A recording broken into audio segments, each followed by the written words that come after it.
And greetings. Happy Tuesday. Hope you had a great Labor Day weekend. We did. Good to be back with all of you, though. And here, live and on demand on BlazeTV, radio, and podcast. Extra spring in my step because today is the last day of this crippling heat that we've had. Gonna get to actual late summer, early fall weather. Looking forward to that. Football is back, so I get my weekend Sabbaths where I get to basically be distracted, so I don't have to get into this, and all weekend long. And we moved our youngest daughter out over the weekend as well, so that was a bittersweet moment. It was kind of funny. People are like, you never know. I mean, so it doesn't always work out right away. She may have to come back, and then I'm like, well, that would be kind of bittersweet, you know? I mean, like I didn't want her to go. I didn't want Zozo to go, but I don't want her to come back because that would probably mean something went wrong. You know what I'm trying to say? Like I didn't want her to go, but if she comes back, then something didn't go as planned. You know what I'm trying to say? Sure. So that's almost like bittersweet as a dad. You're like, please don't go. And then, you know, you tell your friends, I'm a little sad she left. Well, she might come back. And then you're like, I kind of hope that doesn't happen either. You know, if she's going to go, I hope it works out great. Is the apartment nice? It's very nice. Good. It's very nice. And her and her roommate, the girl she works with, they're right by the pool, and that'll be right up Zoe's alley. It's a nice pool too, you know. It's like right over by where our old house was originally, and Zoe left there when she was a baby. So, but we had quite the weekend. Went to a great wedding in the family as well. If you're going to do a fall wedding, well, a football season wedding, okay, then it better land. You know what I'm saying? Like if we are interrupting football season for a wedding, man, it better land. Okay? And this wedding was great. I mean, it was great. What? You know how many guys are out there nodding their head in affirmation of what I just said? You're damn right it better land. Yeah, it's football season. Get married the other, 40 weeks of the year. Yeah.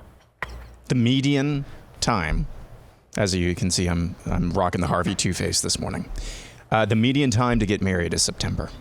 Why? I don't know. We do another sign of the looming too. collapse of America, Yeah. basically. Yes. Hey, we love to, whenever we get a new partner here on the show, we love to give them a prime time slot to introduce them to you. And that is the case with our friends over at Trust and Will.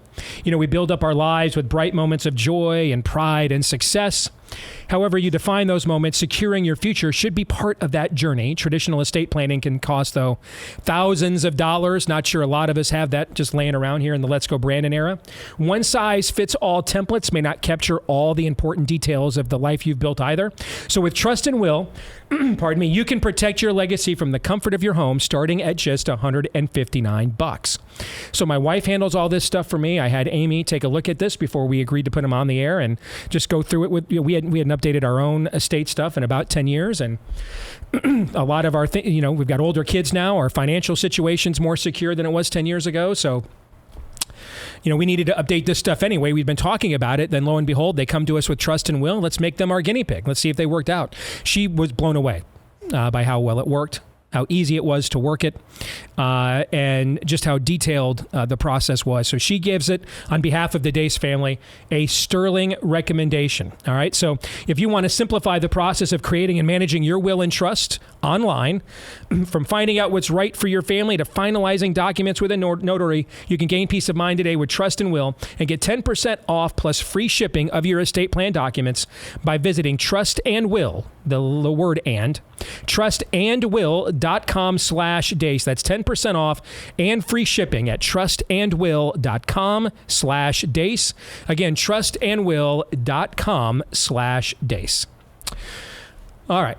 Coming up on today's show, fake news or not, I am hitting you guys with something cold. I'm not even going to hint to you what it is.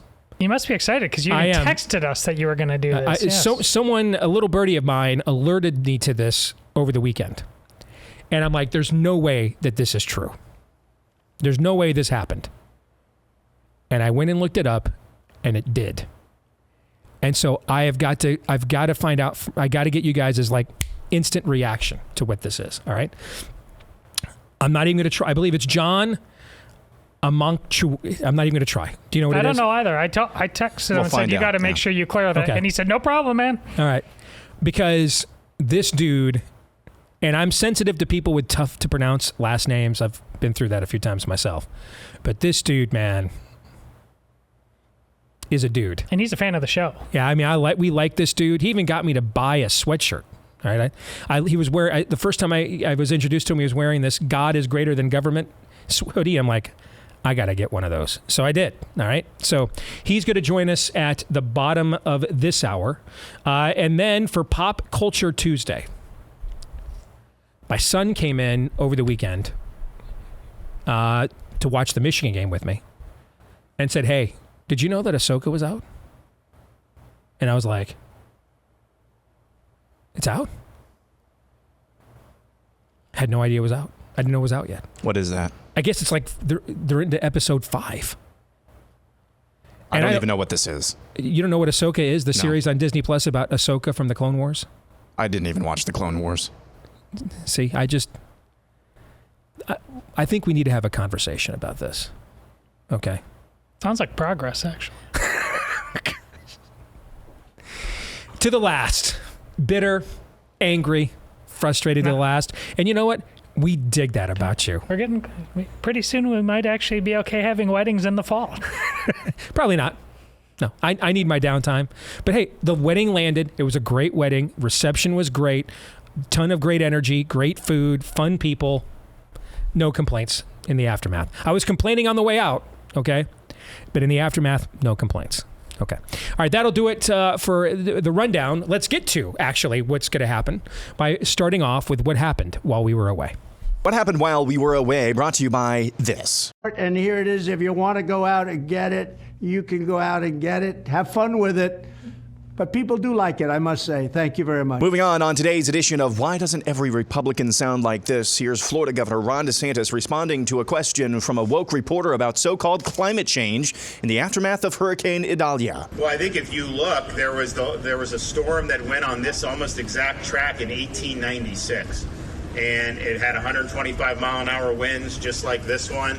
If you look at the state of Florida, the most powerful hurricane we've ever had is actually, the anniversary is now. It's the Labor Day hurricane of 1935. It had 185-mile-an-hour sustained winds, the most powerful hurricane that's ever been made landfall in the state of Florida, probably in the United States. So I think that the notion that somehow hurricanes are something new, that's just false.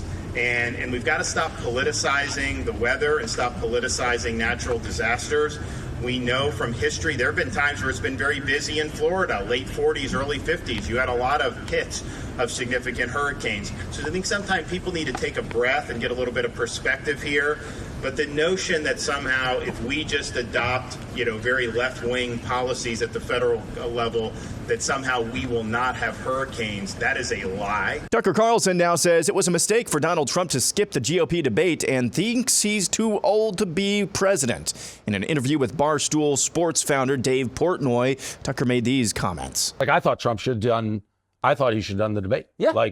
To me, if you're voting on the president, you want to hear him debate. He's brilliant. He's the best to ever play the political game. So to become president, I think it was the right move not to do it. But for the betterment of the country, I think you should be on the debate. I kind of agree. I like the debates personally. I'm not a political person, but I feel like there's been a shift where internally, maybe the Democrats don't think he can win, and they're setting the stage to do somebody else. I think it's crazy if to be honest, I think both Trump and Biden are too old. I don't think you should be able to be that old and be president. But I think Trump certainly I agree 100%. More. Senator John Cornyn, who is in fact a worthless man, publicly complained on X over the Labor Day weekend that the federal government might shut down and everything we hate might not get funded. Quote, the federal government will shut down in less than a month unless a funding bill is passed by September 30th. That's only 16 legislative days away and even fewer for the House under the current schedule. The House and Senate are in completely different universes when it comes to how lawmakers should fund federal agencies in both the short and long term, end quote. Meanwhile, our friend Julie Kelly is reporting that House Speaker Kevin McCarthy's pledge to release all January 6th security footage has been broken, as McCarthy has capitulated to the DOJ and Capitol Police ahead of his anticipated capitulation to Democrats on the budget fight. So many capitulations, so hard to keep track. CNN, challenged Anthony Fauci on the lack of efficacy of face masks to stop the spread of COVID. There is a perception out there by many, how many I don't know, that they don't work, and that the data concludes that they didn't work in the first go-round. I'm going to refer to one of them. You've heard about it before. I heard about it from a number of radio callers. Brett Stevens in The Times talked about Cochrane. Put that on the screen. The most rigorous and comprehensive analysis of scientific studies conducted on the efficacy of masks for reducing the spread of respiratory illness, including COVID-19, was published last month. Its conclusions, said Tom Jefferson, the Oxford epidemiologist who is the lead author, were unambiguous. There is just no evidence that masks make any difference, he told the journalist Mayan Damasi, full stop. But wait, hold on. What about the N95 masks as opposed to the lower quality surgical or cloth masks? Makes no difference. None of it, he said. Well, what about the studies that initially persuaded policymakers to impose mask mandates? They were convinced by non-randomized studies, flawed observational studies. How do we get beyond that finding of that particular review? Yeah, but there are other studies, Michael, that show at an individual level for individual. When you're talking about the effect on the epidemic or the pandemic as a whole, the data are less strong. Meanwhile, in New Zealand, here's their Prime Minister Chris Hipkins, before he was Prime Minister in 2021, on the COVID jabs versus what he's saying now. I think early next year we'll be in the phase of chasing up people who haven't come forward to get their vaccination or have missed their bookings and so on. So everyone will be able to get a vaccine between now and the end of the year. But of course, you know, and I want every New Zealander to come forward, but human behaviour suggests that there will be some people that we have to actually really go out and look for, and some of that may spill into next year. But our commitment is everyone will have the opportunity to get the vaccine by the end of the year. Everyone will, but I can't say that, you know, that we're not going to have some hesitant people or some people who just haven't come forward that we don't have to go out and find next year. In terms of the vaccine mandates, I acknowledge that it was a challenging time for people, but they ultimately made their own choices. There was no compulsory vaccination. People made their own choices. Is any of that going? A bunch of federal informants and agents descended upon some place in Florida, dressed up in red shirts and pretended to be Nazis. There's a presidential race going on right now. Are you going to vote in 2024? What do you think is going to happen with My vote is useless. I think Biden's better than Trump because he sends rockets to Ukraine.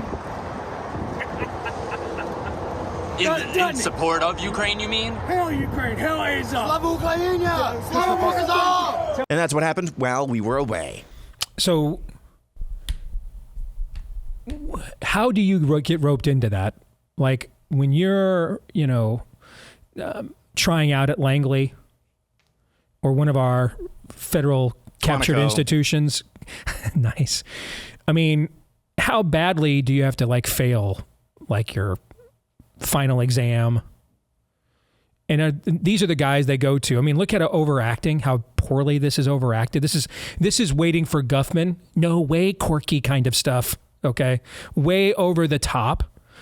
And it kind of feels like these are the guys that you tell them, hey, you're not good enough even for a desk job here. Okay. But if you really want to be a part of the team that bad, we've got, certain operations that we think you're just perfect for. You know what I'm trying to say? I mean, a little known fact. You're basically the deep state version of a custodial engineer. Well, no, I think you're short selling this. A little known fact about the CARES Act in 2020 actually is that it provided funding for a theater department for Langley and Quantico and things like that. This is part of that track. Very nice, very nice. Aaron's montage brought to you by Red Balloon. We know our values are under attack everywhere we turn. That includes in many of America's biggest workplaces where if you're a patriot, you're made to attend woke DEI trainings or support leftist causes that you don't believe in. If you think it's bad now, wait till next year with the election. It will get even worse. That's why you want to go to redballoon.work. They are fighting back. They're America's largest woke-free job board. Every week, tens of thousands of job seekers visit Red Balloon looking for a new career without all the woke nonsense. All right. So if you're a business owner, stop using the woke job boards. that floods you with in your inbox with useless resumes. Instead, post your jobs, your openings at redballoon.work. Find values-aligned job seekers at redballoon.work. When you visit there, use the promo code STEVE. You'll receive 5 free profile search credits. That's a $50 value. That's redballoon.work, promo code STEVE. And if you're looking for a new job, create a job seeker profile at redballoon.work today, promo code Steve. In the overtime, I haven't heard the name or said the name Michael Schmerkanish in many years. Back in my days as the token conservative on many of an MSNBC panel, I would be on panels with him. So I'm fascinated by his decision to go after Fauci on masks and Fauci's answer. We will discuss it in the overtime today for BlazeTV.com subscribers. At BlazeTV.com/Deace, that's where you can go to both watch it later today. We'll record it right after the show. Or you can become a subscriber to Blaze TV at BlazeTV.com/Deace. Just $10 a month. No censorship there. BlazeTV.com/Deace. I have no idea why, if you thought he should have debated, and if you think he's too old for run for president, and you sat across from him in an infomercial, why didn't you ask him, why didn't you debate, and do you think you're too old to be president? Do you guys know why you wouldn't do that? Again, I want to know what the deal was, because there was clearly there's some quid pro quo. Yeah, I just don't understand. You're sitting across from him. You think you should have debated. Just ask him. You think he's too old to run for president. Just ask him. See, this is clearly Tucker's loophole. Yeah. I mean, he knows the pressure he's been getting, and he's putting stuff out there to say, like, no, there's something else going on here. Now, I don't know what that is. It's just weird. I don't want to get to what else is in Aaron's montage, because I think the broader generational dilemma of the American right is depicted in Aaron's montage. Let me articulate what I think it is. We can't afford to let Democrats win, like Stephen Friend, who we just had on the show a few weeks ago, right? The guy that's done I'm sorry, Stephen Friend is the whistleblower from several months ago we had on the show, who sent me an email last year and told me our show was one of the reasons that he was inspired to come forward and blow the whistle on what was going on at the FBI. Told me that in writing. And so he's been on a lot of conservative media outlets, including our own, okay? He said today, he put it on Twitter today, after the capitulation on the January 6th footage, that these people aren't going to do anything. There's just no point in voting for Republicans. Just what's the point of voting at all? Just sit it out. You're not getting anything different. And this is the generational curse, dilemma, challenge, quandary, whatever term you want to use, depending on where you're at now on the nihilism scale. Okay. Are you just looking at a black flag? Have you ironed it? You're getting ready to hoist it. You've hoisted it wide, far and wide, wherever you're at on the right-wing nihilistic spectrum, which is growing by the minute. This is our generational curse, dilemma, quandary, mystery, depending on where you're at. If you're raising the black flag, it's curse. You may have a different term if you're somewhere else on that spectrum. And it comes down to this statement, basically. We cannot afford to let Democrats win elections given how radicalized they are and how determined they are to end our way of life permanently. We cannot afford to let Republicans win elections because of their feckless response to these things. That's it. That's where we are. And we've been here for a long time. What John Cornyn is presenting is not different. We've done this for decades. As Aaron put it, we have to fund the very weaponized government and all the things we hate. Otherwise, we're obstructionist and terrible. McCarthy breaking the promise on January 6th footage. After breaking his promise on the debt battle, the budget battle earlier this year, he'll cave on the debt ceiling here by the end of the month, rest assured. And when I said the last few years that Trump had not changed the paradigm, the cake was still being baked the same, but the frosting was just zanier. This is an example of what I mean. Were we having this discussion about life on the right before Donald Trump existed? Yes. Yeah. Did we have it while Donald Trump was in office? Yes. Are we having it after he's out of office? Of course. And so that means the paradigm, nothing has changed. The fundamental dilemma, what's the point in voting for McCain, the guy who stopped George W. Bush from fighting on Supreme Court nominees and wanted amnesty and everything else? But if we don't vote for him, we hate America, and Barack Obama, who shares a lot of his ideas, will win, right? Mm-hmm. We had to win. We won 2 midterms, annihilating Obamacare, and in between them, nominated Mitt Romney, whose Romneycare was the progenitor of Obamacare, and gave Barack Obama his worst idea before he had it. And if we don't do that, then we hate America, right? Mm-hmm. And now a bunch of people that littered my inbox for years telling me if I didn't support Romney, I was a betrayer, are now cheering me on when I'm telling you all the same things I told you that were true about Mitt Romney 10 years ago. It's just now that he's not a Republican nominee for president, it's okay to say it. Nothing's changed. Nothing's changed.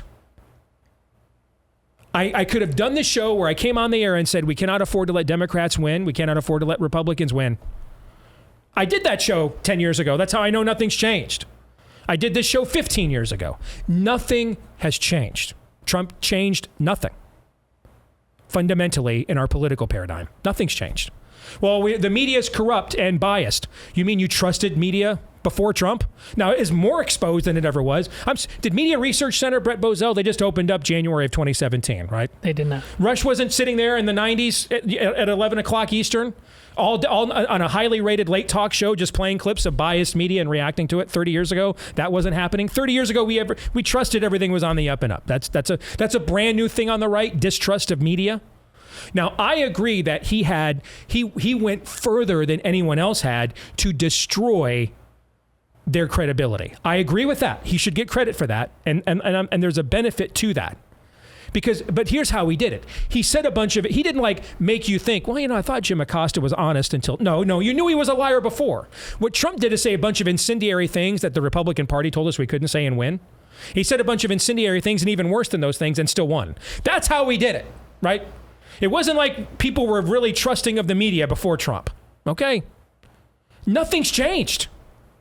The one place where there was a paradigm shift was foreign policy. But that's gone now because he's out of office. That wasn't a lasting change. Nothing's changed. Everything's the same. It's just zanier. It's more intense. It's more laborious. It's more never-ending, but it's the same. And I think in 2016, a lot of people turned to Trump thinking, let's get an outsider. You recognize this paradigm needed to be crushed and changed. And so there were 2 options presented in that cycle as a change of the paradigm. The true ideologue in Ted Cruz, albeit very unproven because he'd never held executive office, never governed anything, never run a business, held any executive management position ever. He came out of college as a constitutional attorney.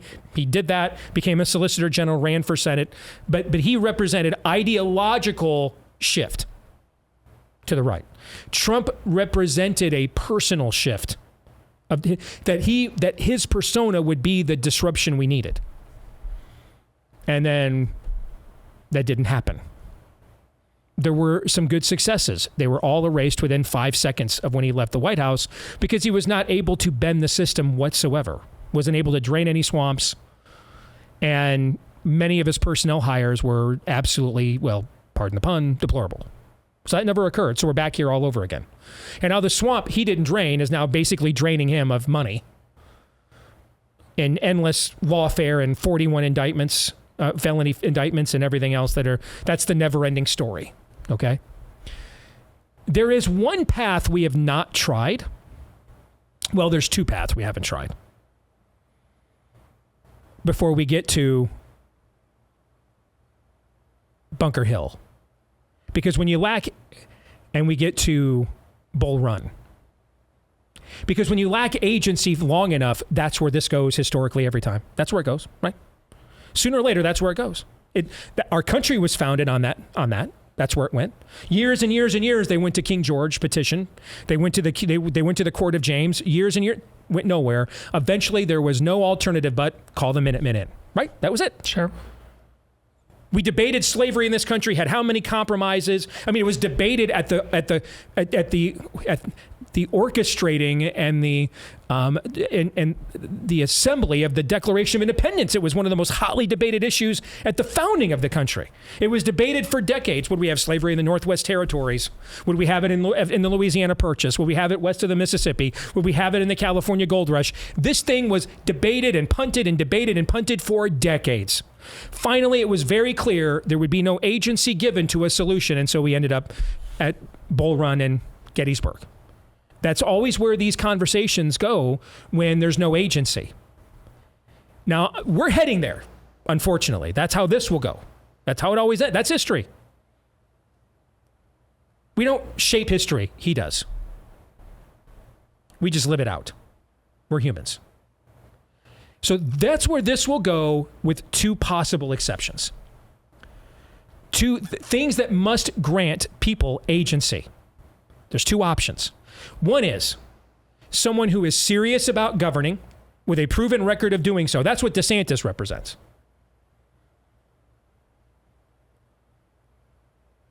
That I can do the things you want done. I've done them before.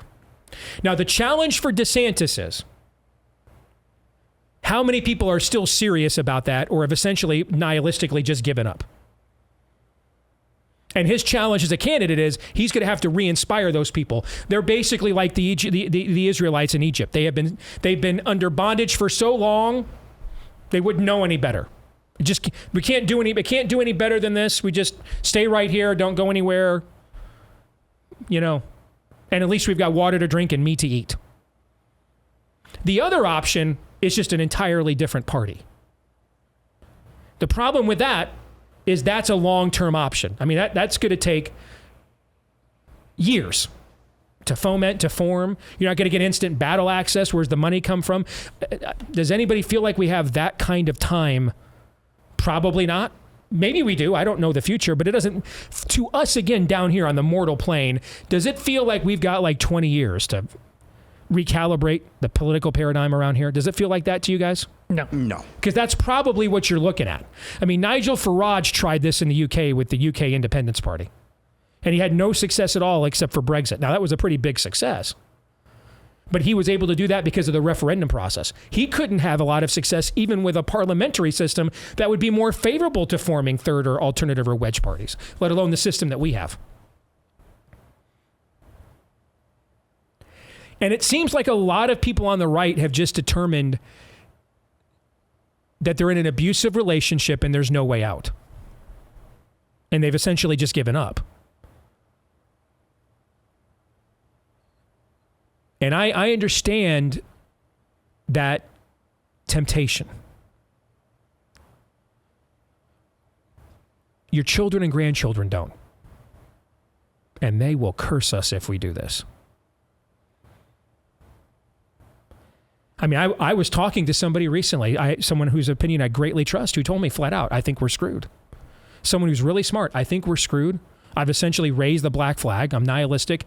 I don't think there's any shot at all they'll let Trump win, or that he could even if they let him. I also don't think we could possibly move on from the toxicity of this era.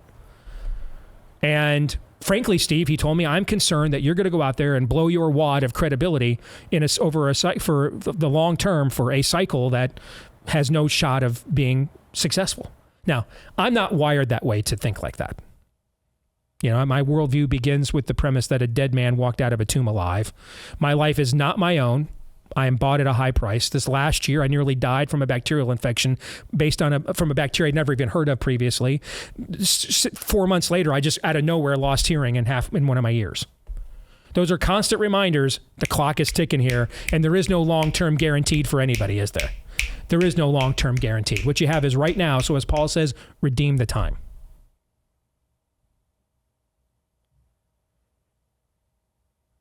But this is the quandary that we are in.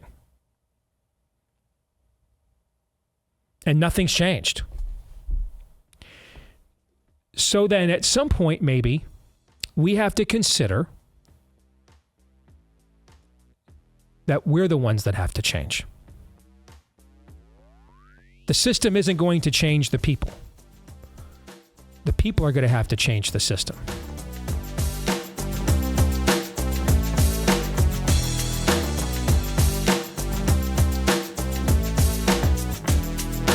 All right, back here on the Steve Deace Show, powered by our friends over at Relief Factor. You know, everyone deals with pain from time to time, particularly of the chronic variety.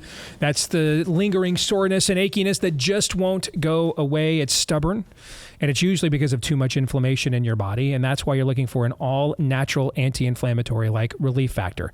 It's drug-free, even though it was created by physicians who can prescribe drugs. Now, there's not always a natural drug-free remedy to what ails us, and that's where the miracles of modern medicine obviously come into play. But if you can do it naturally, you should try. And they're so confident that there's about 70% odds this will work for you. Why? Because 70% of the time, the people that try the 3-week quick start for just $20 stick around long term because of the results they see in 3 weeks or less. See if you're that next success story. Just $20 to find out. What do you have to lose for $20? ReliefFactor.com is where you want to go. ReliefFactor.com, or you can call them at 800-4, that's the number 4, 800-4-RELIEF, 800-4-RELIEF, or ReliefFactor.com. Well, I first heard about John Amanchukwu several months ago at a school because of a video that went viral of him at a school board meeting. And I thought, that is a very dope hoodie. And I sent that tweet to my wife and had her order it for me that day. It's an all-black hoodie that says, God is greater than government. And I have since seen several more now where he has decided to go and wage war where the battle is absolutely hottest. What I like to call Satan's youth ministry, not very subtle, but that's essentially what it's devolved to in the last decade or two. And John is one of those men, one of the few out there trying to do something about it. He joins us now here on the show. It is good to have you with us, brother. How are you? Thank you so much for having me on your show, Steve. Satan's youth ministry. I've never heard it put that way before. At abortion clinics, we call it Satan's porch, but I am going to steal that. Well, you are more than welcome to use it. It's amazing how honest you can be when you don't care how many friends you have. So I say things like that because I don't care. But tell us a little bit about your background and how you got into this fight. Well, I come from a church that pushes the focus of fighting against cultural issues. I'm a member of Upper Room Church of God in Christ. I've been there now for 20 years, and we are a cause-driven church. And so that's what I know. That's what I've been doing. I started getting into ministry in college after I gave my life to Christ. I had a prayer group in the racquetball room on Monday nights, and I had a Bible study on Tuesdays at one of the busiest dorms on campus at NC State. I'm a graduate of NC State, played football there. Oh, nice. And how long ago was that you played football there? Because I'm a college football savant. So, did you play for, Dick Sheridan way back in the day? I played for Chuck Amato, Chuck the Chest. So you were there when, Phillip Rivers was there? Phillip Rivers, Mario Williams, all of those guys, man. So, see, I told you, there's very little college football minutia I don't know.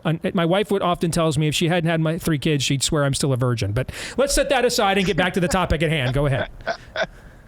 Well, yes. And so just through my young adult life, just staying engaged in the issues and what's going on, knowing first and foremost that Christ saved me, he redeemed me. And there's nothing like a new convert. You know, when you give your life to Christ, you want to tell everybody about the redemptive work of the God of the Bible. And so from there, just staying engaged in the issues, our local church has fought to make sure that abortion clinics around town are closed down. We fight against Planned Parenthood. We go to the local abortion clinic and we help mothers out. We throw baby showers. We get in the ditch with them. We are the hands and feet of Jesus. We believe that life is significant from the womb to the tomb. We do the necessary things to help a mama make the right choice. But along with that issue also, we also address these problems as relates to critical race theory, gender theory, queer theory, intersectionality. All of these things we address at local school board meetings. And so I've gone viral maybe 8 times doing so. I've amassed over 180 million views. I'm partnering with TPUSA Faith and School Board Watch List to go to some of the busiest and wokest school boards in the country to speak out against these issues. Why, and congrats to you and TPUSA for going to that level of grassroots. My activism as a show host began here in Des Moines. I found a guy to run for school board who was to the right of me on most issues, and that's hard to do. He just happened to be black and a Democrat, and we got him on the school board by like 50 votes. First black member of the Des Moines School Board ever. That was when I first started out in this business 17 years ago. And getting to see the school board process, because we homeschooled all our kids or sent them to Des Moines Christian, so I never saw this as a parent. I saw this third hand through Jonathan, my friend, and to see just how corrupt these boards are, to see how literally demonically influenced they were. And that was 17 years ago when people told me nobody cares about a local school board race. And I would imagine things have probably not gotten better since then. So I love the fact that you guys are going to and taking the fight to that granular level, because I really believe there are two places where the battle is hottest, where there are true demonic strongholds, not just political opposition. And I think it's the school boards and what is educated and taught to our children, and popular culture, I think, is the other one. So I love the fact that you guys are attacking one of those shibboleths.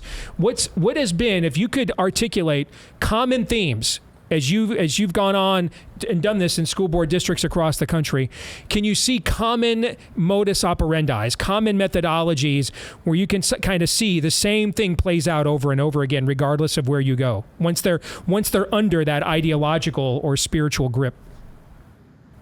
Well, we know that we're fighting against Satan. This is spiritual warfare. But I have to say this, Steve, and I don't mean to say this in a condescending way. We really need to pray for white liberals. And I say that from the bottom of my heart. The majority of the people who are pushing these ideologies that I see around the country, whether it's in California, whether it's in Florida, whether it's in New Jersey, Virginia, up in Loudoun County, where they're allowing children to self-identify as animals, you're seeing a steady flow of white liberals supporting ideologies that are against nature, that's against normative behaviors. And so we really need to pray about that. I'm oftentimes seeing as well that many parents are unaware about what's taking place and what's going on. Mm-hmm. They drop their kids off for nearly 7 to 8 hours. They treat, K through 12 education like a daycare, drop the kid off and you don't engage in what's going on. And so many children are being indoctrinated into things that their families really don't even support. We take them to church on Sunday morning for an hour or two, if that, and then we take them to school on Monday through Friday, and the kids are being inundated with ideologies that are against Scripture, that are against the family, and our kids are now confused. They don't know what to think. They don't know what to believe. Studies are showing that more and more children are beginning to lean towards the concepts of transgenderism and believing that a man can be a woman and a woman can be a man. All of these things are taking place in our government schools. John, I'm not going to say this is a panacea, because when you're dealing with this kind of spiritual stronghold, man, the roots run deep. All right, you got to pull the thing out by the roots, okay?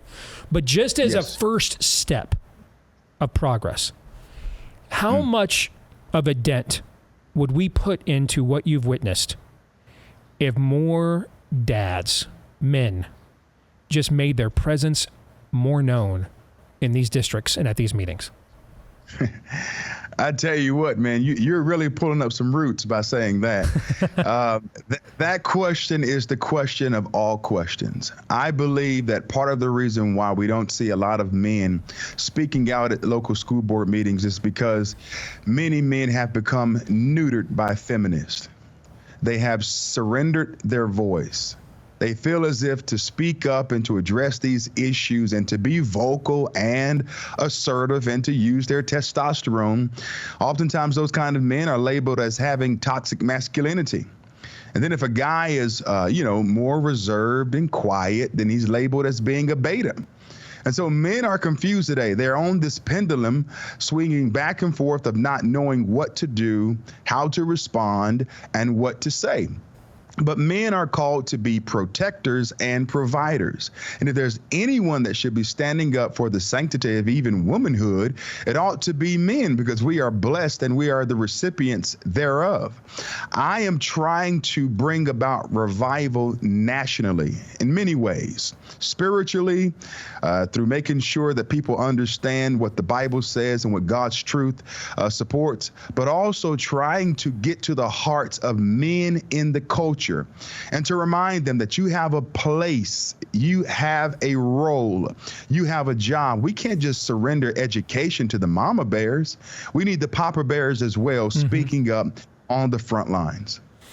I mean, I'm a great admirer of Moms for Liberty as just one example. They do so much great work around the country, but I think the fact that it exists is also a shame to the men, right? To some degree, yes. It is.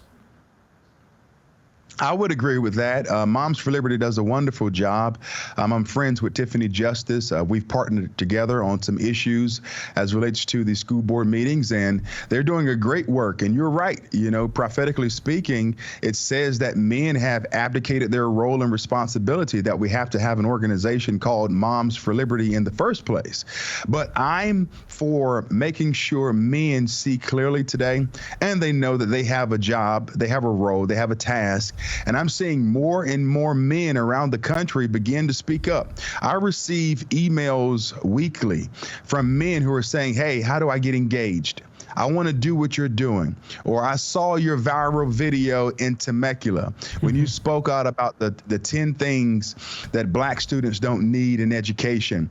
You know what? I want to do what you're doing. Can you give me some pointers? Can you give me some tips? So men are beginning to say, you know what, man, I can do this as well. You know, I may not know all of the issues like John. I may not know how to properly put it in the same manner that he does, but I have a child that's in the public education system, and I want to address these issues as well. Let's be very practical here. We got about 4 minutes left.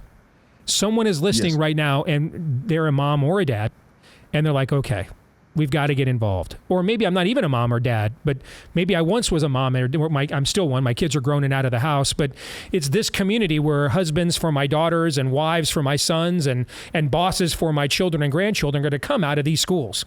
And I'm paying taxes into them, so I still have a vested interest in it, and I want to get involved. I want to take a stand. What would you urge them to do very practically to get started? Number one, I want to remind every parent that you do not co-parent with the government, number one. I also want to remind you that you have a responsibility of knowing what's in the curriculum.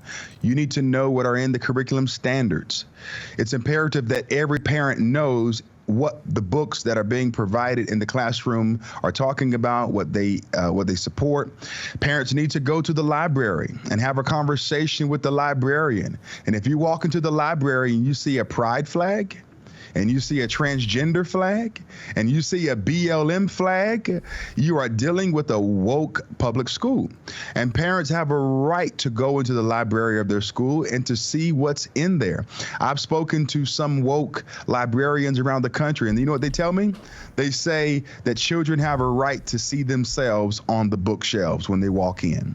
So if a child is dealing with gender dysphoria, they're confused, you know, they're 8, you know, the human brain doesn't really develop anyway until the age of 25. And someone's 8 in elementary school and, you know, a guy thinks he's a girl. Should we play along with that and put a book on the shelf that supports that? Or should we make sure we redirect that child and get them the proper attention and help and assistance that they need? But today, these librarians have special interests. They know what they are doing. And so I say to people out there to get involved, get on the front lines. You can engage and know what's going on in your child's school. John, how can people follow you and the work that you're doing if they want to do that, brother? Follow me on Instagram and Twitter at REVWU Truth. That's Rev Woo Truth. And if you would like to support my work, you can go to erased.book.com. That's ERACED book.com. You're doing the Lord's work, man. Literally. Keep it up. All right. We appreciate it. Thank you very much, John. Thank you so much, Steve. You bet. We'll have him back for sure. I am sure this conversation hits home close to you, Todd. Yeah. I mean, he is him and I am. You've essentially been a public nuisance at your local school board for years, and nearly a one-man show. Yeah. So thoughts on that conversation? Well, that's the ballgame. It would be entirely different if there were just 10.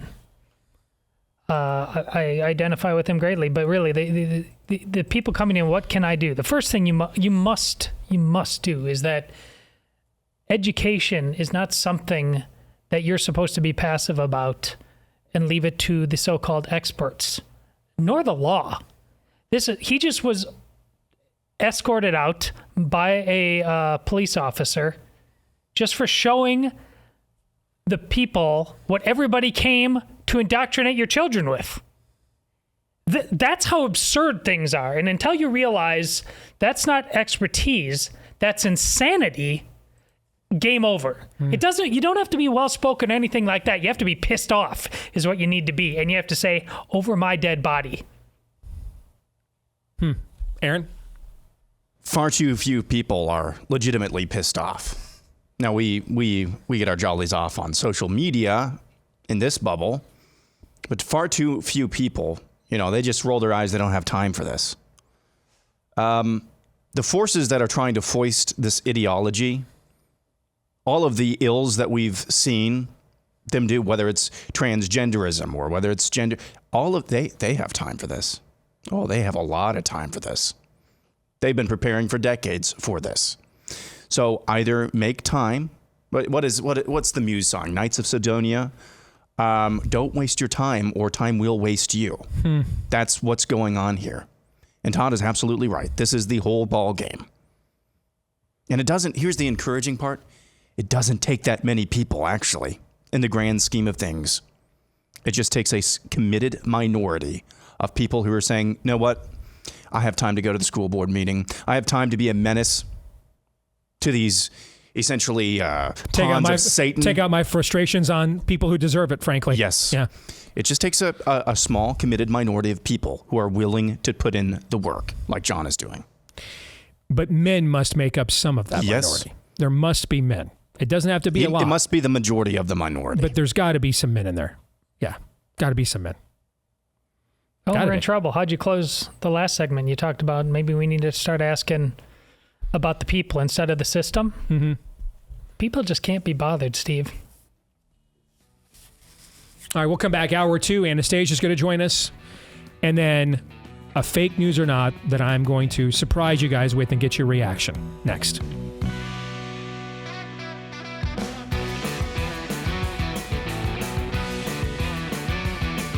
All right, back here with hour 2 here on Blaze TV radio and podcast. Steve Deace here with Aaron McIntyre, Todd Erzin, and all of you. And you can let us know what you think about what we think by emailing the show, steve@stevedeace.com. That's DEACE. Like us on Facebook, MeWe, and Gab. Follow me at Steve Deace Show on Twitter, Getter, Instagram, and TikTok. You can find me on Truth Social as well, at Real Steve Deace there. If you are a podcast listener and have not yet done this, please leave us a 5-star review. Thank you to all of you who have. We appreciate each and every one. They are very meaningful, and they also help appease the algorithmic gods that essentially are running society now. If you've not yet done so, we would ask why not. But then we would also warn you, this is the best we can do. So if you were thinking, I don't know, I think there might be a little bit more there, there isn't. Many times people will say to me, I know you're better than that. Sadly, I'm not. This is it. Like my wife says to me these days, something wrong? No, why? Well, what's the look on your face? My face. That's how I look these days. That's all I got. So, whatever level of mediocrity we've already achieved is pretty much all you're ever going to get. So might as well go ahead and just accept that and give us a 5-star review now. And thank you to all of you who have. We appreciate it. Also, hit subscribe or on iTunes follow so that each new mediocre episode shows up in your feed right away. A product that is not mediocre is Sweat Block. We are coming out of the, what was the term I used? The heat canopy? Is that what they're calling it? Yeah. We're coming out of the heat canopy here in the Midwest. Today's the last day And already they're telling us it won't be quite as hot as they were originally forecasting. So relief is on the way. But you know what, man? I didn't sweat it at all. Huh? See what I did there? Huh? No? Get the gun. That's probably something that needs to be said in our society a lot more often in various contexts, I would guess, actually. Anyway, Sweat Block held up, man, to the point I've actually got to go back now and get a refill on the deodorant lotions. I tapped myself out over the last couple of weeks. That's how good of a product it is. But they're really most known for their antiperspirant wipes. That's the OG. If you've got problems with excessive sweating, and not just because it's 110 degrees in the shade, it's just the adrenaline gets going, the energy gets going. It could be, when it's a high-pressure situation, a first date, a job interview, public speaking or singing, those kinds of things. You have a hard time keeping it under control. That's where Sweat Block comes in. They've got an outstanding stick deodorant as well. Sweatblock.com is where you want to go with the promo code DACE to get 20% off your order. Sweatblock.com, promo code DACE for 20% off at sweatblock.com, promo code DACE. All right, coming up here in a little bit, fake news or not, but first we welcome in my oldest daughter, now officially Mama, Anastasia. Good to see you, sweetie. How are you? I'm good. How are you doing, Dad? I am doing well. You seem to be doing better now that we're fully in the second trimester. I'm finally reaching that promised land that a lot of women told me about, called the second trimester. Yes. The first trimester, like, what is this? The second trimester is blissful. The third trimester it's not, is, yeah, when does this thing get out of my body? That's the typical pattern. My emotions are all over. I mean, Steven and I watched High School Musical 3 over this Labor Day weekend. And I just bawled my eyes out at the end. I was bawling. And I was like, I just can't believe it. It's done. It ended. And he was like, well, it ended a while ago. I mean, this movie came out a while ago. Steven giving you the side eye over there, like, what? So usually he just laughs at me when I Now, laugh, that's the one that they put it out in theaters, and you and I went and saw it on a daddy-daughter date, correct? Yeah. I seem to remember that was not as good as the first two. The second one is much better. And The Steven second didn't one's the remember best third movie one. in the series, I think. It is. The best music, the best It is. overall. Yeah, I think that's the best one. It is. And the third one's all right. It's definitely like a different, like cinematic, view. Like, it's definitely, like, they got, paid more for that. Yeah. Because Zac Efron also did a lot after the second movie, Did you do your girls are in that age group. They had to do the High School Musical thing too, right? Did they? They watched them, yeah. But they were, my oldest is, 4 years younger than you, 5 years younger, something like that. So none of them were in the movie theaters. Okay, all right. Our girl, both you and Zoe, were obsessed with High School Musical. And do you remember when they came out with a separate movie for just Sharpay? Yes. And how psyched Sharpay's Fabulous Adventure. Yeah, yes. how psyched Zoe was for that? Yes. So that was 10 years ago, maybe more? Yeah. We moved Zoe into her first apartment. What kind of couch did she buy? It was a pink fluffy couch. She has a pink bedspread, a pink blanket. Very, very Sharpay. It was a very opulent, bright pink fluffy couch is what is in. So you got these hardwood floors in Zoe's first apartment, and on top of it in the family room or in the living room is this very bright, very pink fluffy couch that Zoe ordered. It's a nice couch though. It is a nice couch. All right, so what are we doing this week? So a while back, BuzzFeed put out these questions from gay people to straight people. All right, I hate this already. I hate it already. You lost me at BuzzFeed. Okay. I actually picked really decent ones that I thought would spark really good conversation between the three of you. I swear to you, I think I brought something of substance for the first time here. Shoot me. I think it'll be good, and it's only Monday. And it'll make my job easier because these will be good social media clips too. All right. Okay.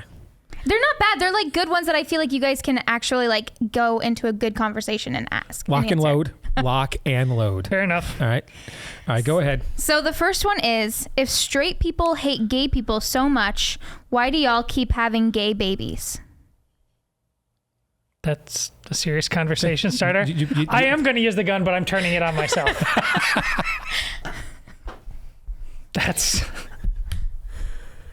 This was asked? This was asked. Yes, it was. I have... You wrote about this in your book. Never accept the premise. This is so dumb. I don't know how to answer the question. It's so dumb. I wouldn't know how to answer. I think I'd probably just turn around and walk away. I mean, I would just be like, you know what? Just shake the dust off my sandals and move on. I think I would just walk away. I wouldn't know. That is so dumb. I would think you're beyond reach. I couldn't come up with an answer to that. You know, Bill Maher has been other getting than a get lot behind of, thee, Satan. Has been getting a lot of props for his appearance on the Joe Rogan Experience, talking about the trans phenomenon. And he said a lot of things that were absolutely true and on point. One thing that he said that was 180 degrees not true and 180 degrees not on point is saying the trans phenomenon is the polar opposite of the homo rights era. Whereas the homos said that, you know, we were born this way. The trans people said, well, the way we were born is bleeped. This is kind of an extension of that. It's just, no, that's not how this works, Bill. This is just, you've fallen for the great canard of the rainbow flag era. You want to take a crack at this? Huh? No. I'm trying. I'm dying. But I'm trying up here. I'm trying. Go ahead, Todd. No, well, there's nothing to entertain here. I mean, I don't like. You said that with a tone that frankly made me afraid. Okay. Next like when question. People say things to you like that in that tone, whatever comes next will be bad. Something bad happens after. There's nothing to entertain here. Whatever happens after that will be bad for you. My honest answer is, trust me, we're at the point where you've captured the institution of education and are spoon feeding our children porn. You think we hate you? The problem is we don't hate you enough. I told you whatever was going to come after that was going to be bad. TikTok's not going to like that one. I told you that was going to be bad. How are we doing so far? Good. These aren't my questions. You guys are looking at me like I'm genuinely asking. This is gay people. I'm not a gay people. You're not the gays? I'm not the gays. Hate the gays. I don't know. Don't hate me. Anyways, next question. Okay, this is from, I'll preface, this is from the gays, not Anna Hibbs, okay? Next question. They want to know, the gays in general want to know, what is the gay agenda? That one's much simpler, okay? That is the co-opting and capturing and weaponizing of every public institution to validate your craven desires and on a societal level, and influence and impose the next generation to join you in indulging such things. That's what it is. I agree. It is, I would say it is the undoing of reality itself. That's the effect of it. Yes. Both revelation and reason on both bases. It wants to disconnect you from the obvious truths of the universe as an affront to the Creator. It is Marxism tailored for the West. That too. Yeah. That was better. Okay. Talk to the gays. I didn't come up with these questions. Talk to them. No, I mean, in terms of giving you a TikTok video in response, that one was better, right? Yeah, I mean, I'll definitely take Todd's clip too from the previous question as well. Okay, so we'll see how that goes. You basically just don't want to be on TikTok anymore. We'll see if we get banned. All right. And then the last question the gays have for you guys is, I'm going to preface, do you honestly believe in your heart of hearts that gay folks will destroy the, quote, sanctity of marriage, unquote, and why? No, I don't believe sinners can destroy the sanctity of something that God has created. I think that you can destroy a society by desecrating something sacred that God has created. And you do that by no longer calling sin sin, but by redefining sin as laudable, moral, and noteworthy. And thus you end up corrupting the society. God gave us institutions like marriage as a check and balance on our own sinful natures, right? So we are all born as sexual beings. We all have sexual desire. And so on a very basic level, there needed to be an institution that directed and channeled that in the proper direction. Men are made to primarily to protect and defend, but left to their own devices, they often won't because they're sinners. So they need to think outside of themselves. Having a wife and children makes a man more eager and willing to perform his ultimate destiny. Women were made to nurture. The same goes the other way. Okay, so these institutions were ordained and created by God in response to our sinfulness, with an attempt to marginalize and limit the destruction of our sinfulness, both upon ourselves and other people. When we, however, use our sin to corrupt these institutions, what we're really doing is corrupting society. The definition of marriage has never changed. There has never been a single gay marriage in the history of humanity, whether it was Nero in a Senate marrying a gay slave or anybody right now who pretends to be same-sex attracted and married. There's never been a gay marriage. There's only one kind of marriage. We didn't call polygamy multiple marriage. Like, they didn't have referendums in the ancient world. Do you guys think marriage is between one man and one woman or one man and 15 women? They didn't debate that on a societal level. That was called a different institution. Polygamy is what that was called, because there's only one form of marriage, and there will only ever be one form of marriage. When we violate that doesn't impact God on any level, other than it grieves him to see what his children will do to destroy themselves. We're really destroying each other, not anything God has created. I would say yes, but not uniquely or alone. I mean, there's for your. I would take your average church-going conservative couple who would lament what's become of marriage, and before you even get to what any homosexual has ever said or done about it, it starts in what your average American man and woman together have done to it by dishonoring it, by putting it off, by excusing it away, by ignoring it altogether. Do you believe that polygamy destroys what you believe is the sanctity of your gay marriage? That's how I would respond. I like his answer actually the best. I took it seriously. Aaron actually took it as serious as it deserves to be. Is that it? That is. I thought I would only subject you to 3 questions. There are other ones like don't knock it until you try it, stuff like that. But I thought I would not bring those today. Because sometimes I like to come on. Lindsey Graham has already answered those questions. You can tell we've been off for a few days. There's a lot of pent-up spite and vinegar, and it's all being dispersed and unloaded as we speak. All right. Thank you, sweetheart. Good to see you. All right, let's get to fake news or not, brought to you by our friends over at Jace Medical. They've got a new product. Remember last year they came out with a Jace case so that you could make sure you had access to venerable medications like, famous and proven antibiotics like amoxicillin, doxycycline, the next medicines they may determine are dangerous, and aardvark paste when you might need them the most. Now they want to make sure you have access to your meds when you might need them the most. Get a 12-month backup supply of your meds just to have that peace of mind. And this accounts for everything from heart disease to diabetes to blood pressure meds, even mental health meds, and more. You can go to Jace Medical, J-A-S-E, jacemedical.com. Enter the code DACE at checkout for a discount. Code DACE at checkout for a discount when you go to Jace Medical, J-A-S-E, jacemedical.com. Code discount is DACE. jacemedical.com. Code DACE. All right.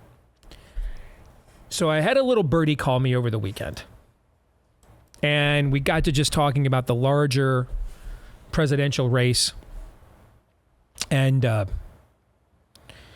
it would be a name you guys would know, okay?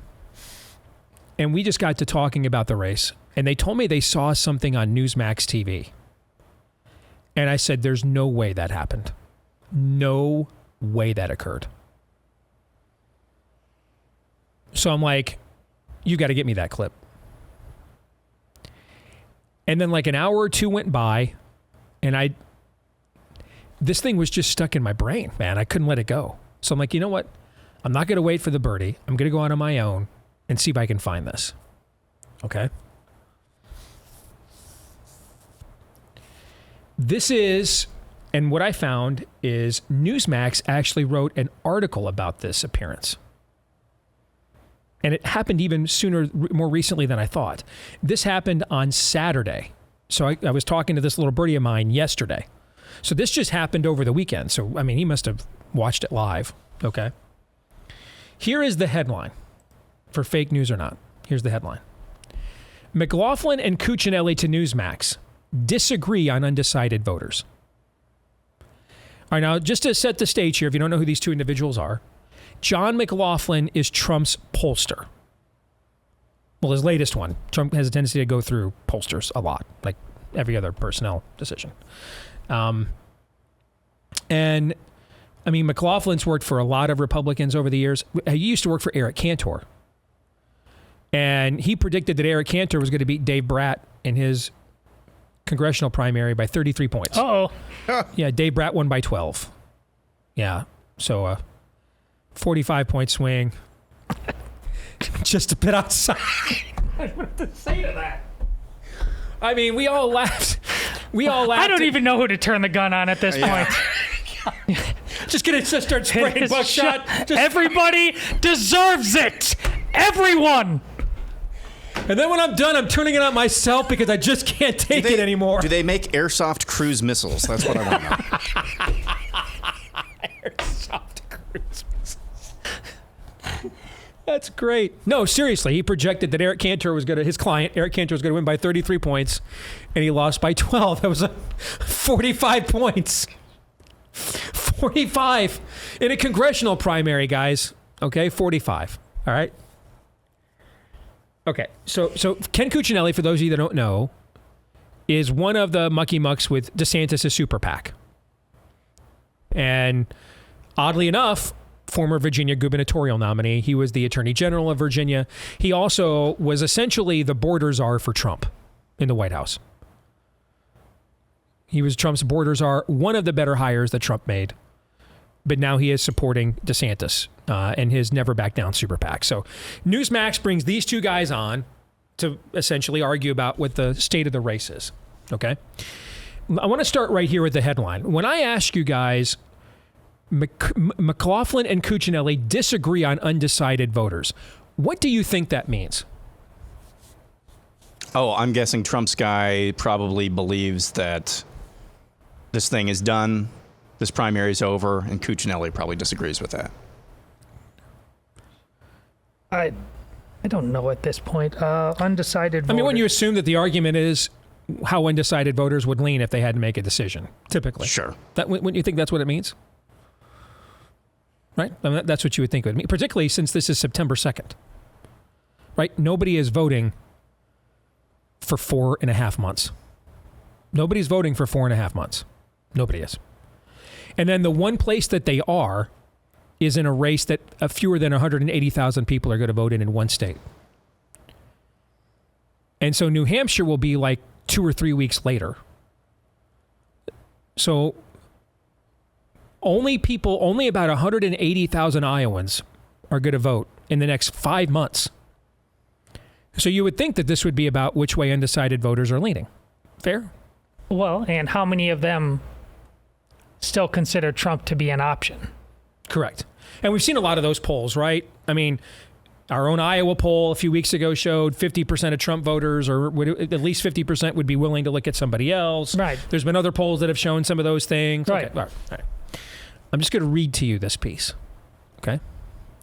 Donald Trump pollster John McLaughlin and Ken Cuccinelli, the founder of Never Back Down, the PAC that supports Governor Ron DeSantis' presidential campaign, discussed the presidential campaign on Newsmax Saturday and remained divided on whether there are Americans who are undecided on their votes.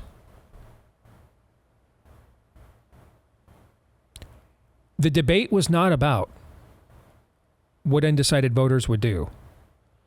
The debate was whether or not they exist. They exist on September 2nd, 4.5 months before anyone votes, and only one state is going to vote for 5 months, Iowa.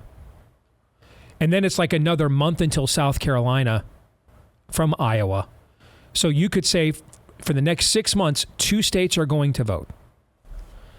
Iowa, where maybe 180,000 people would vote.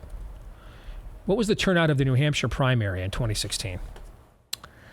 Looking at it here, 150, 180, 200.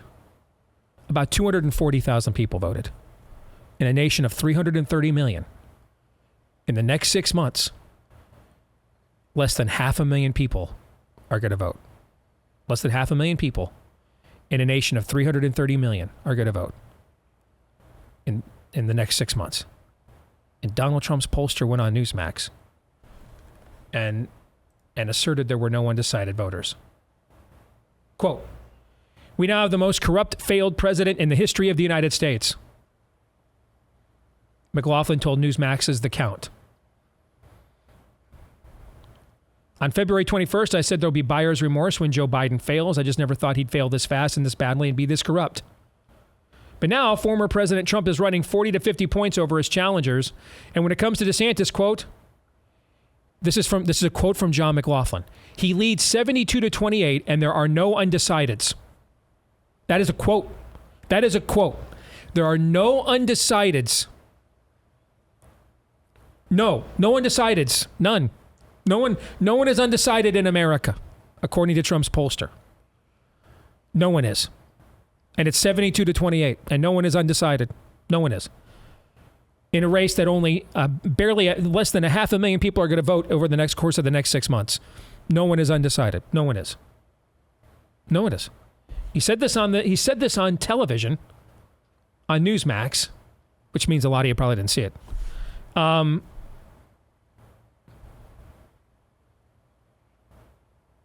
And there was no pushback on this from the host. None. That there are no undecideds. I can't believe I have to ask this, but I will. The look on your face, Todd, is priceless. Okay?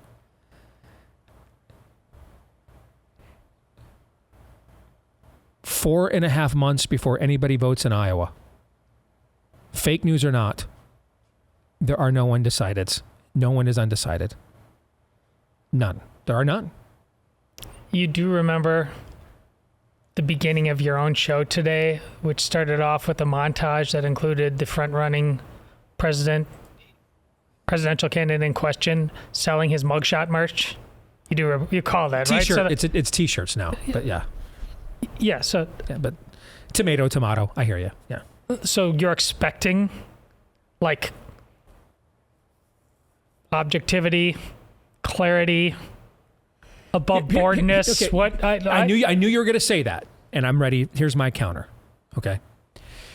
If John McLaughlin had gone on Newsmax and said, when we poll a head-to-head between Trump and DeSantis, and we ask people who are undecided, if you have to vote right now, where would you go? And our numbers show it was 72 to 28. Would we even be talking about this on the show right now? No. That would just not register, not be a point. It wouldn't matter. Is that what he said, though? No. No, he said something completely different. Yeah. He said no one is undecided. No one is. What is it about this guy that will just, and I've asked myself this question for 7 years, and I don't understand it. And maybe I never will, and maybe it's a good thing that I don't.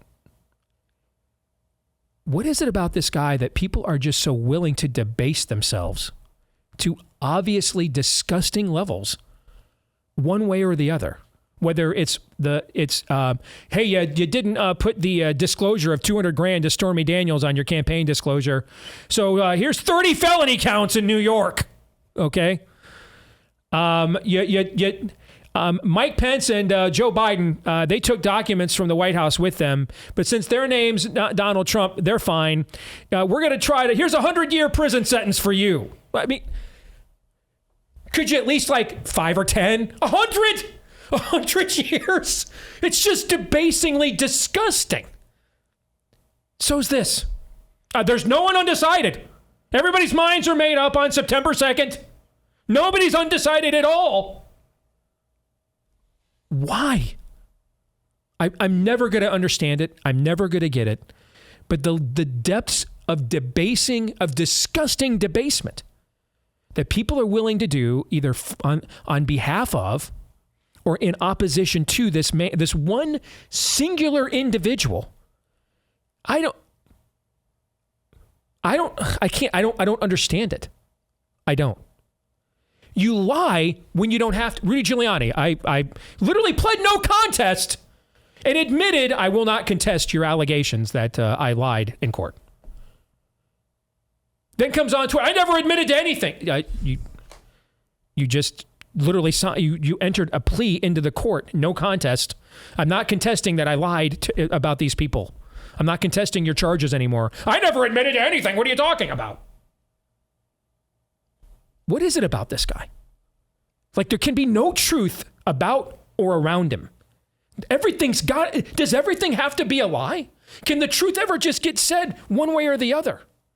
What is it about this guy that so many people will just, on camera, say things that are just disgustingly debased, not even close to, not true in any 9 realms within the artist formerly known as the Marvel Cinematic Universe, and they will just say them with certainty. Why? It's not even necessary. You don't need 41 indictments against Trump. If you want to run against him, he'll say something dumb and incendiary in 5 minutes. Just use that against him. You don't have to do this. You don't have to go on TV and say, there's no undecideds. Nowhere. You don't have to do that. People choose to do this.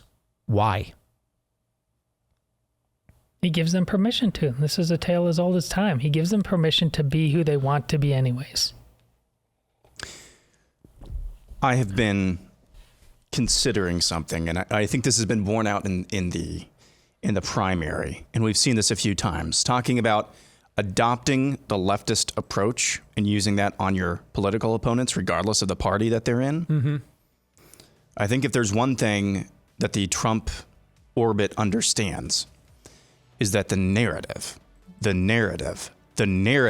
is the most important thing. And they will do anything to protect the narrative. Who does that sound like? What does that sound like? I think that's your answer. We'll come back.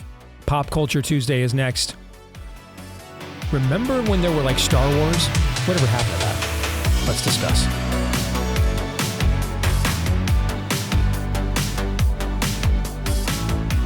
Back here on the Steve Deace Show. There are no other shows. No other shows exist. No one else is broadcasting. We have all the listeners, all of them. We have them all.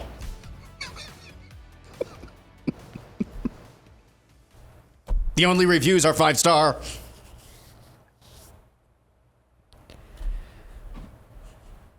You should have been wearing a Trump t-shirt with his mugshot on it when you said that. I'm just.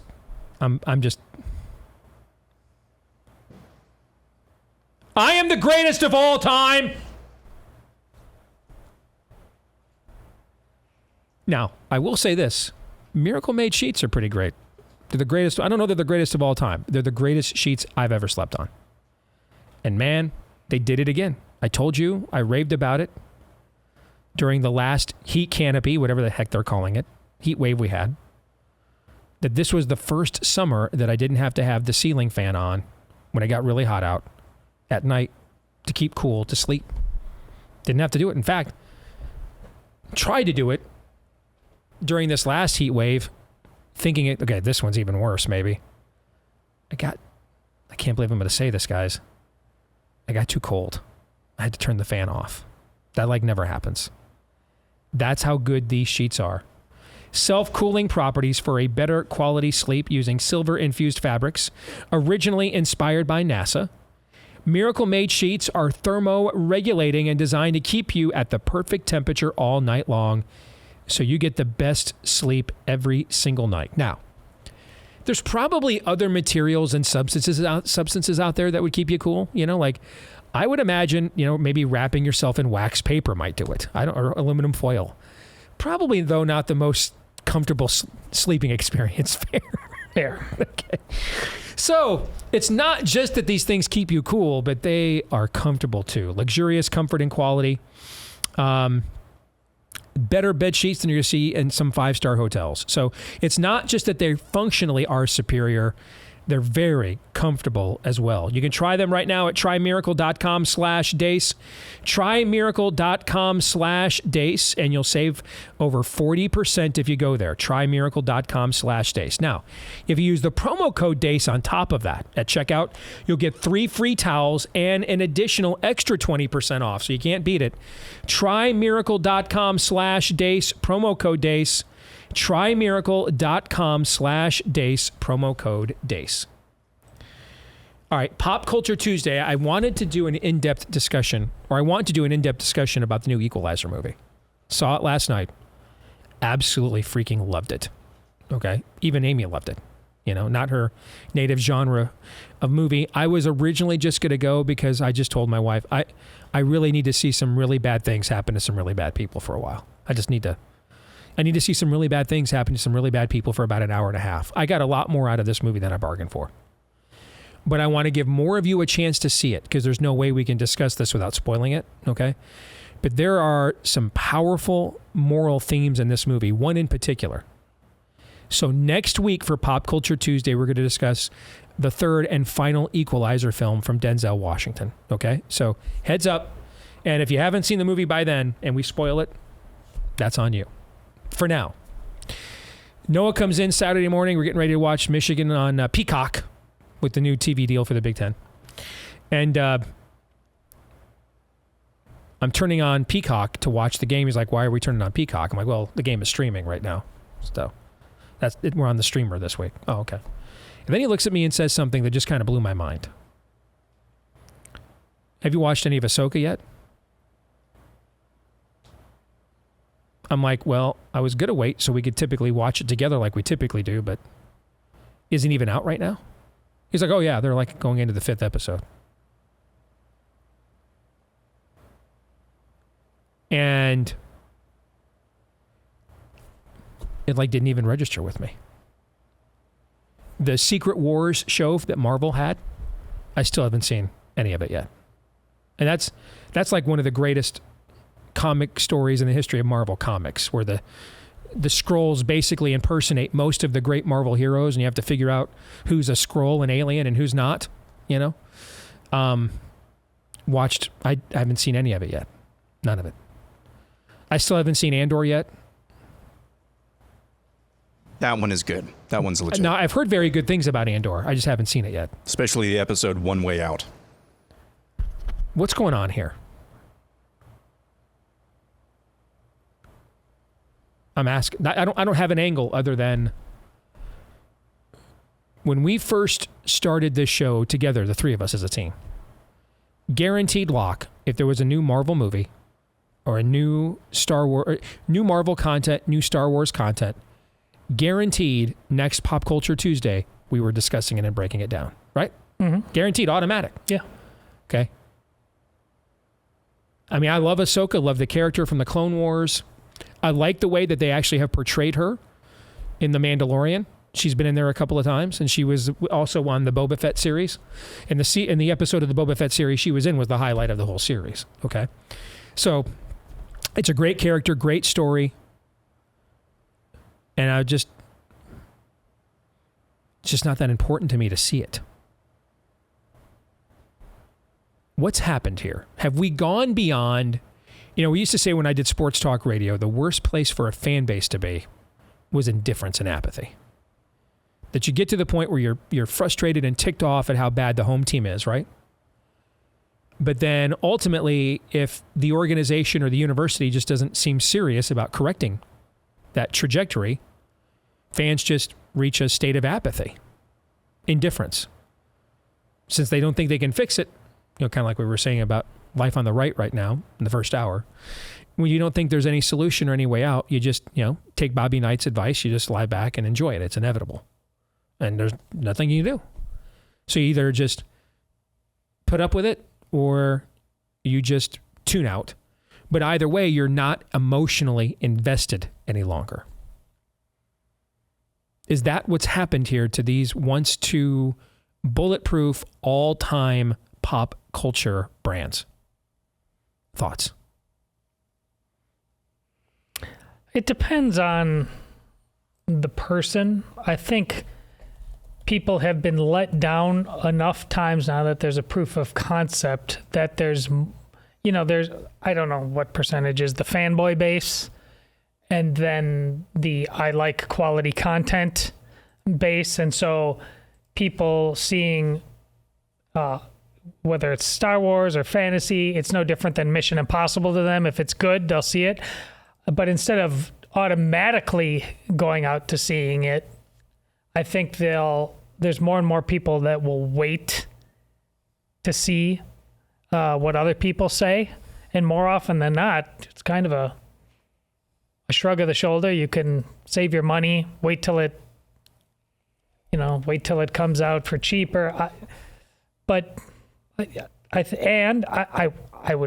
would like to think that more and more people are also, and I have no proof of this one or the other, are willing to get uncomfortable to the point that they at very least realize they kind of had their priorities out of whack, and they had, to your point, and you're absolutely right, they had an emotional connection with something that, quite frankly, even at its best, it was undeserving of. The number of young men who have rallied around fiction as the most important thing in their life is a bit unsettling. And again, I mean that even under the best of days. It was never deserving of that. And because you gave it so much of your energy, that's part of the reason why we're here. So, I don't know. But isn't it probably the most likely thing is it's just been a lot of bad content.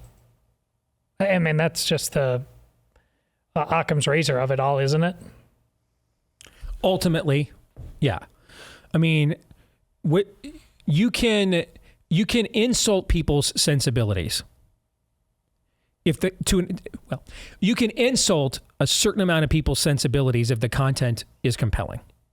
There will always be a remnant of people that if you insult their sensibilities, they will tap out, no matter how compelling your content is. Okay? But that's on a sliding scale depending on the individual. Fair? But what you can't do is insult people's sensibilities with content that they don't find compelling, or so consistently insult their sensibilities that they don't even bother to find out later on if your content is compelling. For example, Disney claimed originally a week ago when the first episode of Ahsoka had 14 million views worldwide. Now that sounds like a pretty big number, but worldwide, given Disney's brand, that's not that big actually. Okay. However, further data that's come out just in the last couple of days indicates that only about 1.2 million households have actually watched it.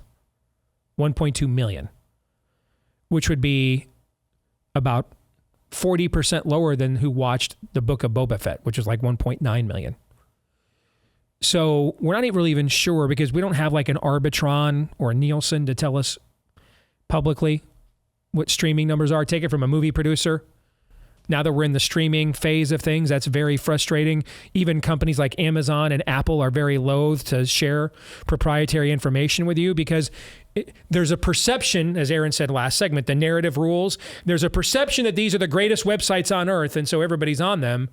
So by sharing actual numbers, they could only hurt that perception. Even if the numbers are great, it would always turn out to be below what everybody's perception is. So they don't share any numbers. It's hard to get numbers even from these entities when you're the one placing content on there, like I am right now, or our team is. So, but 1.2 million households is not a big number at all. To put that in perspective, that's about 1.2 million people is probably about how many people have seen Nefarious either in a theater, DVD, or streaming, according to our calculations. It's about that number. And that's the amount of households that this site claims actually watched the first 2 episodes of Ahsoka.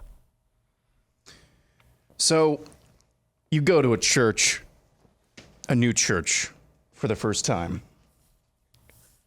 and the preacher for the message preaches fire and brimstone. You think this is a good. I'm convicted. I need that. I'm going to come back next week.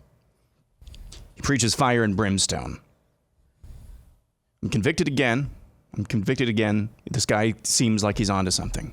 The next week, fire and brimstone. Next week, fire and brimstone. Next week, fire and brimstone. And you start to wonder, what is there any other part of this? Like, are we missing something here?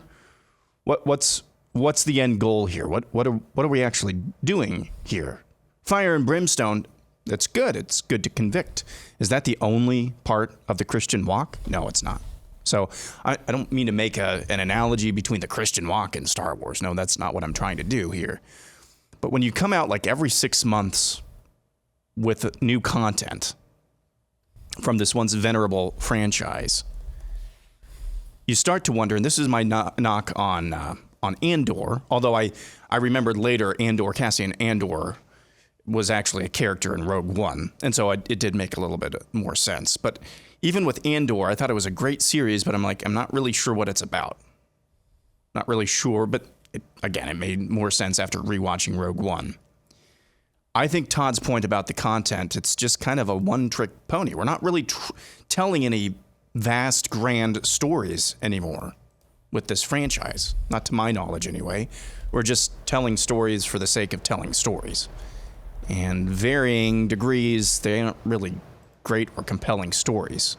And so like with Andor, I wasn't licking my chops, chomping at the bit to watch that when it came out. I only watched it after I got a recommendation from a few other people. I think that's really just where we are. So in Disney's push to market a franchise they paid a lot of money for, and to make some money off of that and return on investment, they've diluted this thing down really, really badly. I think that's Occam's razor, which we don't use that much anymore, but Occam's razor tells me that's kind of what's going on. Agree or disagree? What do you think, Todd? Yeah, I agree. I also just... Because that would almost indicate then an unsalvageable brand.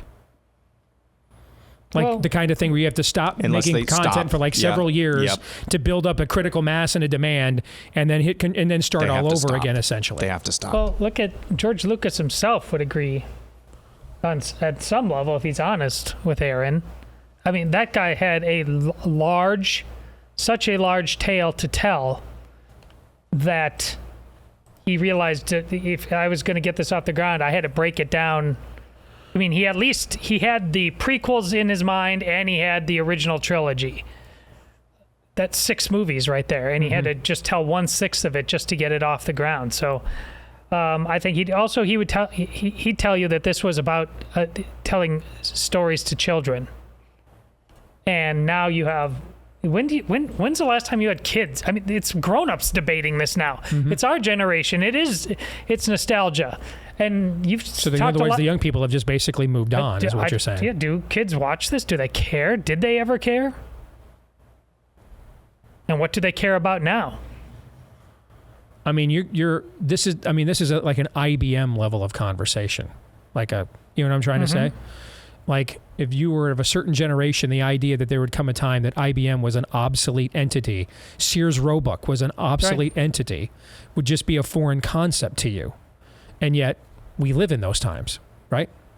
You know, and what I hear you saying, as an addendum to what Aaron pointed out, is the decline of these things is a big deal to our era and generation. But is it our era and generation discussing things, and the young people have just largely moved on? They're not really even discussing it at all. They've already gone ahead and contemplated an era without any more Marvel or Star Wars content, and they're good with it. We're the ones that are debating that. Both of those entities, what are their guts ultimately about in very stark terms? It is good versus evil. That's what makes the heart sore. And since good is diminished, is tarnished, and evil is polished up to make it seem like it's sympathetic, or you can, I guess I can see why someone would do those things. Those lines are not clearly drawn, and so once you do that, your storytelling will suffer as a result, right? Yeah. Aaron, sounds like you agree with that? Yep. Yeah, there's also somebody who just tweeted at us, sorry, as I bring up the tweet here. Hee-haw, the Viking. ever since Rogue One, the writing has followed the same formula. Emotionless woman on a quest to find an arbitrary thing, to get the next, and so on. Just content, no story. That's probably just content, no story. What's Nerdrotic call the MCU? The MCU. Yes. That's just about chicks now. It's just the MCU. That's it. That's all it's about now. You know, Daredevil is one of the best television series I've ever seen. Not just superhero, best I've ever seen. One of the best. And they put him in one episode of She-Hulk and, you know, have him do the walk of shame from sleeping with her. That's what they reduced that male character to. One of the most compelling male characters that I've seen on television in the last 20 years. John 3:17.